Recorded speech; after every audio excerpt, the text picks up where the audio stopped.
Hey, what's going on, YouTube tonight? It's your boy TJ. Welcome to my YouTube Wrestling Nostalgia, where I get my reviews and WWE shows and PLE events. And today we are going to be reviewing SmackDown. Before I get into my review, just make sure you like, share, and subscribe, all that other good stuff. And without further ado, let's go ahead and get in my review of SmackDown. So we open up SmackDown with the Tribal Chief, Roman Reigns, and he comes out, he makes his entrance and everything like that with Jimmy Uso. But before he can say anything, this is when Jey Uso makes his entrance. And he says that, I believe it's miscommunications on both ends, and I feel like you need to hear the other side or whatever. So this is when Sammy Uso. Sammy the pedestrian, because that's what I said, yeah. Because that's what he dressing like, a freaking homeless man. So he comes out, and he basically says that you felt it, I felt it, and everything like that, and you know, you miss this. You miss us being a family and all this, that, and the third. And before I get up into this family, and if you don't want me in this family business, let me know. You need to apologize to Jey Uso. So then this is when Roman Reigns said, I apologize. I apologize for you wasting my time with this nonsense. He not family. And I'm like, oh, he really did that. So he said, stop wasting my time with this nonsense. You know what?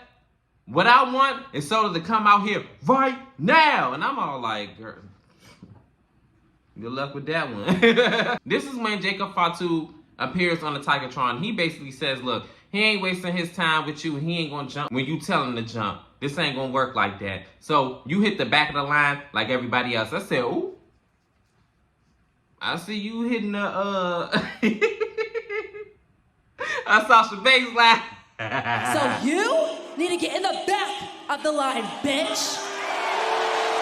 So this is when he said, yeah, you know, deuces, chuck the deuces or whatever. So basically he left looking like a fool. Everybody leaves or whatever. And this is where the segment ends.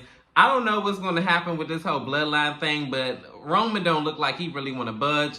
But we're going to have to see where this bloodline storyline ends up in the couple of weeks that we have left.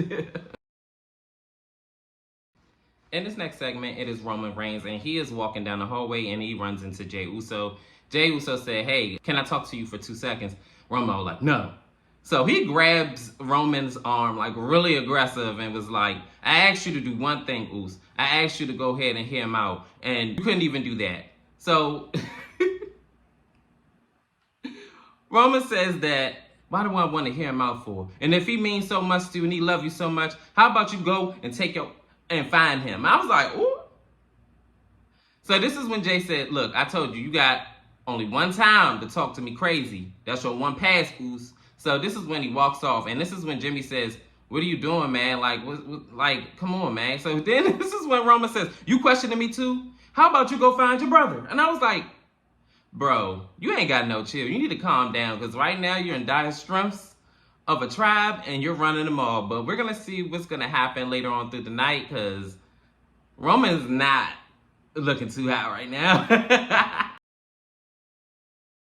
In our first matchup, it is Candice LeRae versus Bayley. So in this matchup, they're like fighting it out, and Candice kind of outbests Bayley like a good majority of this match, but they're kind of like going back and forth up into commercial break. After commercial break, this is when Candice LeRae, I believe, like had the advantage, but like I said before, it was kind of very back and forth. I remember like towards the end of the match, Bayley tries to go for like a big elbow drop, but Candice LeRae wound up faking an injury or something like that, like after they was like running around the ring and all that other stuff. This match was very wild to watch, but at the end of the match, Candice LeRae tried to go up behind Bayley, and then Bayley winds up like turning around and like pinning her 1, 2, 3, and Bayley wins this match over Candice LeRae. She said, baby, I know you already. you weren't going to get me. And I was like, you know what?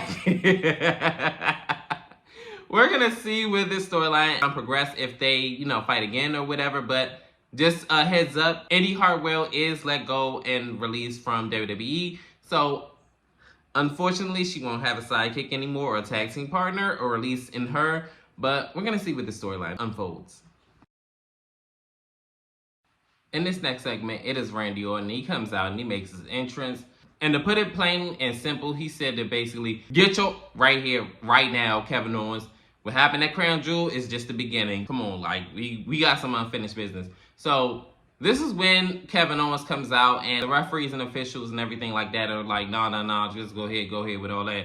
You know what I'm saying? Not right now. So he looks like he's like, all right, cool, bad. And then he winds up turning back around and he winds up getting into fisticuffs with Randy Orton. And they're just like fighting out. And then all of a sudden, out of nowhere, Kevin Owens winds up doing a power driver. And it looked like Randy Orton is paralyzed. And I'm like, oh my goodness.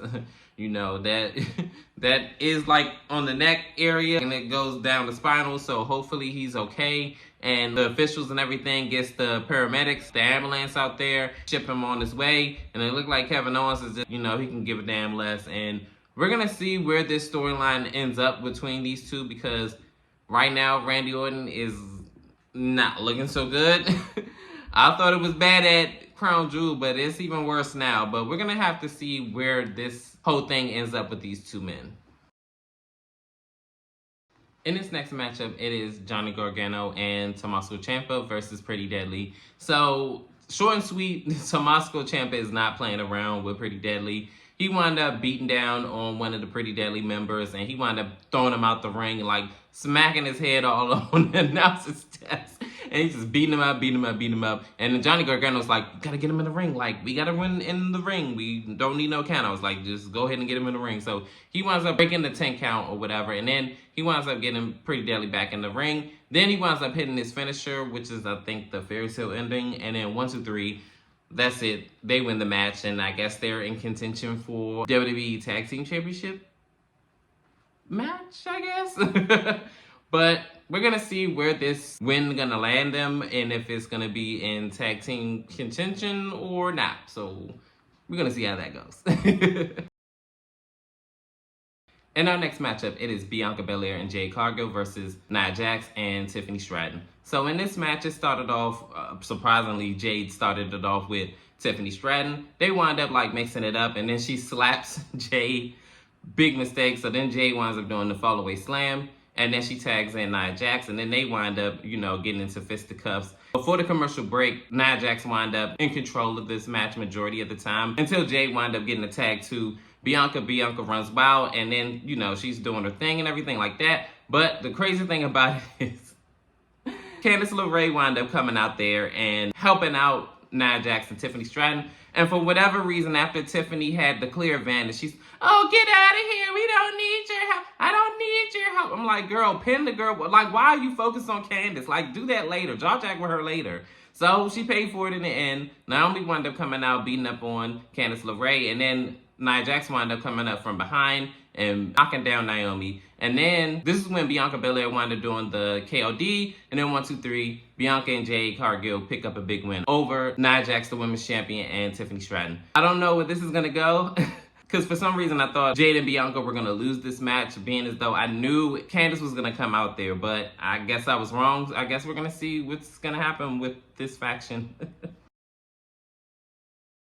In our next matchup, it is a tag team match. It is the WWE Tag Team Champions, Motor City Machine Guns versus A-Town Down Under. So this matchup started off with Grayson Waller already on his BS and knocked in one of the Motor City Machine Guns down and was like beating them up. Then the tide switch and the Motor City Machine Guns were in control, and then they wound up having main dominance over this match up until like towards the commercial break. That's when A-Town Down Under wound up like in control. Even after the commercial break, A-Town Down Under did like a number on Motor City Machine Guns. Then the tides wound up switching once one of the Motor City Machine Guns wound up getting the tag and everything like that. Then they hit their double team move. They had quite a few back and forths here and there. But Motor City Machine Guns wound up hitting their double team move, which was, I think, is Skull and Bones or some stuff like that. And then 1, 2, 3, they win this match.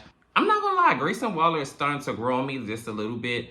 I'm actually looking forward towards their feud actually kicking off, Grayson Waller and Austin Theory. I don't understand why in the world it's taking so long. It's really annoying. Let's go ahead and get on with it. We know that Austin Theory is going to be the baby face or whatever, and I don't like the wasted potential they're doing with him because this is ridiculous.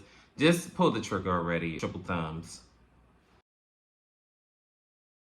In this next segment, it is Motor City Machine Guns, and they're walking down the hallway. Then they're met with DIY, and they said that, yeah, we've been looking for you because we was going to let you know that we got next. But before they couldn't even get that much out, this is when the Street Profits basically say that we have a tag team title opportunity next week. This is when DIY was like, what? You got what? He was like, yeah, because we talked to Nick and he said that we got next. So this is when DIY said, what? You gotta be kidding me. Again, with this is what I'm talking about. Like he was just going off. And this is when he just goes and walks off. So this is when the Street Profits turn their attention to the Motor City Machine Guns, and they said that we are looking for competition and you are one of the best tag teams and we're looking forward to a match with you guys. This is when the Street Profits says that, I hope you're ready for pressure.